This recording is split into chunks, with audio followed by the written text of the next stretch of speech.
అందరికీ నమస్కారం. ఈరోజు కథ జాబిల్లి కోసం పార్ట్ 24 రచించిన వారు శాలిని గారు. ఇక కథలోకి వెళ్ళిపోదాం. శాస్త్రి గారు కార్తీక్ ఇద్దరు గణపతి శాస్త్రి గారికి అనుజాతకాన్ని చూపిస్తారు. అది చూసిన గణపతి శాస్త్రి గారు, బాబు, ఈ అమ్మాయి జాతకం చాలా మంచిది.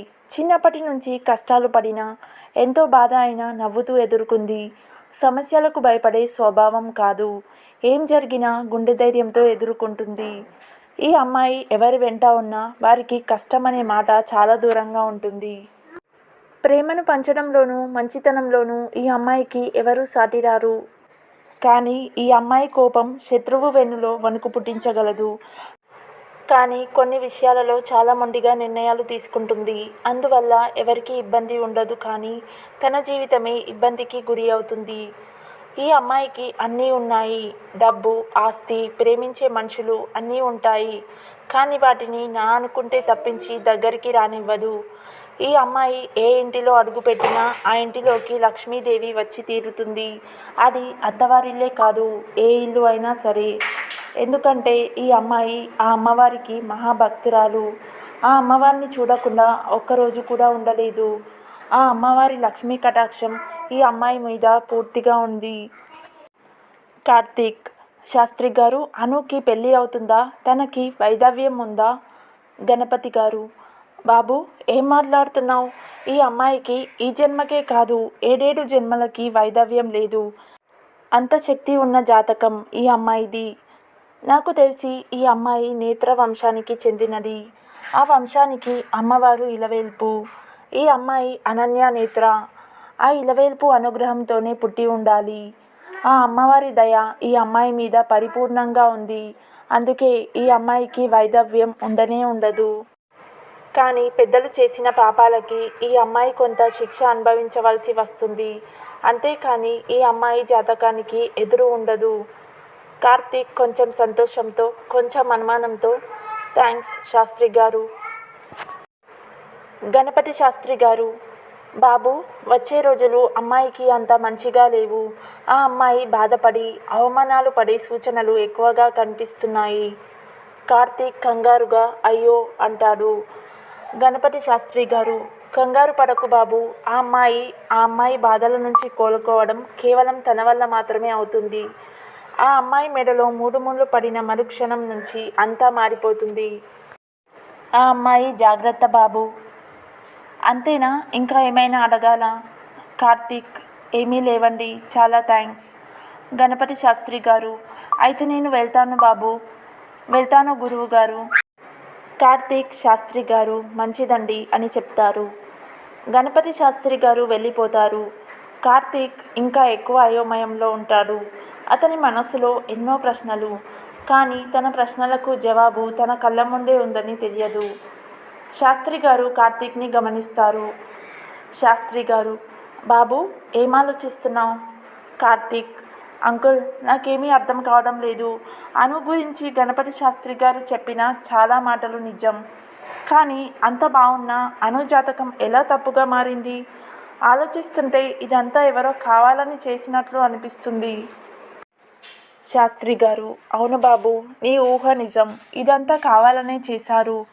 ఆ తప్పుడు జాతకం వల్లే అనుకి ఎన్ని సంబంధాలు వచ్చినా పెళ్ళి కాలేదు. కార్తీక్, కానీ అను మీద అంత పగ ఎవరికి ఉంది? ఎవరు అంకుల్? ఎవరు చేశారు ఇదంతా? శాస్త్రి గారు, నేనే బాబు, నేనే చేశాను. కార్తీక్ షాక్తో అంకుల్ అంటూ ఆశ్చర్యపోతాడు. శాస్త్రి గారు, అవును బాబు, అను జాతకం తప్పుగా రాసింది నేనే. కార్తీక్, మీరు ఏం చెప్తున్నారో నాకు తెలియడం లేదు. మీరు అను విషయంలో ఇలా ఎప్పుడు చేయలేరు కూడా. శాస్త్రి గారు, లేదు బాబు, నేనే చేశాను. ఆ పాపం నేనే మూట కట్టుకున్నాను. కార్తీక్, అంకుల్, మీరు అను విషయంలో ఇలా చేశారంటే ఏదో రీజన్ ఉంటుంది. చెప్పండి, మీతో ఎవరో ఇలా చేయించారు కదూ? శాస్త్రి గారు, అవును బాబు. కార్తీక్, అసలు ఏం జరిగింది నాకు చెప్పండి అంకుల్, ప్లీజ్.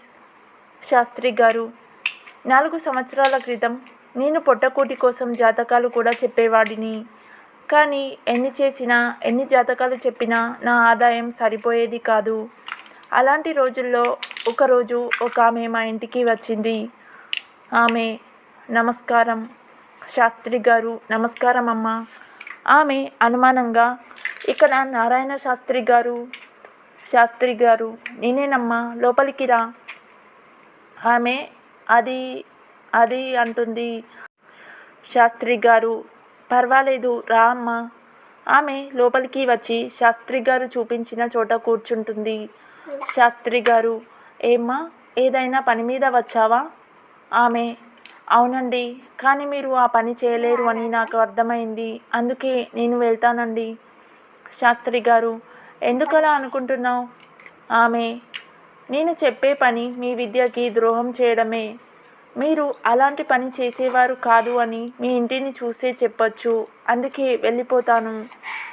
శాస్త్రి గారు, అసలు విషయం ఏంటో చెప్పకుండా ఏదేదో మాట్లాడుతున్నావు, ముందు విషయం చెప్పమ్మా. ఆమె, ఇది ఒక అమ్మాయి జాతకం, ఇందులో ఆ అమ్మాయి జాతకం ఎలా ఉందో తెలియదు. శాస్త్రి గారు, నేను చూసి చెప్తానులేమ్మా. ఆమె, మీరు చూడకూడదు శాస్త్రి గారు, చూడకుండానే ఈ అమ్మాయి జాతకం నేను చెప్పినట్లు మార్చి రాయాలి. శాస్త్రి గారు, అదేంటి అమ్మా? ఆమె, అది అంతే శాస్త్రి గారు, ఈ అమ్మాయిని చేసుకుంటే అబ్బాయి చనిపోతాడు అని, ఈ అమ్మాయి వెంట ఉంటే అన్నీ కష్టాలే అని మార్చి రాయాలి, కానీ అందులో ఎవరికీ అనుమానం రాకూడదు. శాస్త్రి గారు, కానీ ఎందుకమ్మా ఆ అమ్మాయికి అంత పెద్ద శిక్ష వేయాలి అనుకుంటున్నావు? ఆమె, అవన్నీ మీకు చెప్పలేను, మీరు చేస్తారో లేదో చెప్పండి. శాస్త్రి గారు, చేస్తాను. ప్రస్తుతం కార్తీక్, అంటే అను లైఫ్ ఇలా కావడానికి మీరు కూడా కారణం. శాస్త్రి గారు, అవును బాబు, అందుకే ఈ పాపభారం మోయలేకపోతున్నాను. కార్తీక్, తనకి ఇంత అన్యాయం ఎలా చేశారు మీరు? అసలు మీతో ఇలా చేయించింది ఎవరు? కార్తీక్ అనుజాతకం విషయంలో శాస్త్రి గారిని నిలదీస్తాడు. కార్తీక్, మీరు అను లైఫ్తో ఇలా ఎలా చేయగలిగారు? మీతో ఇలా చేయించింది ఎవరు? శాస్త్రి గారు మౌనంగా ఉంటారు. కార్తీక్, అంకుల్, మీరు ఇప్పుడు మౌనంగా ఉంటాను అంటే నేను ఒప్పుకోను. ఇన్ని రోజులు అను ఎంత బాధ అనుభవిస్తుందో చూశారు కదా.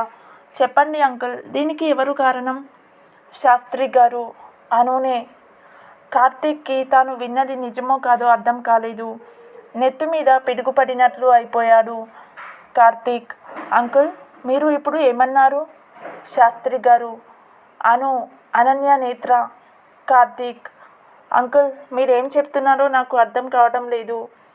శాస్త్రి గారు, అవును బాబు, తన జాతకాన్ని మార్చి అలా రాయించుకుంది అనునే. అసలు ఆ రోజు ఏం జరిగిందంటే, శాస్త్రి గారు, నువ్వు చెప్పినట్లే రాస్తాను, కానీ ఎందుకో నేను తెలుసుకోవచ్చా? అను, మీరు రాసి ఇస్తాను అన్నందుకు చాలా థ్యాంక్స్, కానీ కారణం మాత్రం మీకు చెప్పలేను. శాస్త్రి గారు, అదేమిటమ్మా, ఇలా చేయడం వల్ల నీకు పెళ్ళి జరగదు కదా. అను, పెళ్లి చేసుకునే ఆలోచన నాకు లేదు అంకుల్. నేను చూసుకోవాల్సిన బాధ్యత నాకు అన్నింటికన్నా ఎక్కువ, అందుకే నాకు పెళ్ళి వద్దు. శాస్త్రి గారు, నీకు పెళ్ళి కాకపోతే మీ ఇంట్లో బాధపడతారు కదా. అను, అందుకే జాతకం అడ్డు పెడుతున్నాను. నేను పెళ్లి చేసుకోను అంటే మా అమ్మ ఒప్పుకోదు. నాకు పెళ్లి చేయాలని ప్రయత్నాలు మొదలు పెట్టాలనుకుంటుంది. అందుకే ఆవిడని ఇలా ఏమారుస్తున్నాను. ఇప్పుడు నాకు పెళ్లి కాలేదు అంటే నా జాతకం బాలేదు అనుకుంటుంది. నన్ను పెళ్లి చేసుకోమని ఫోర్స్ కూడా చేయదు.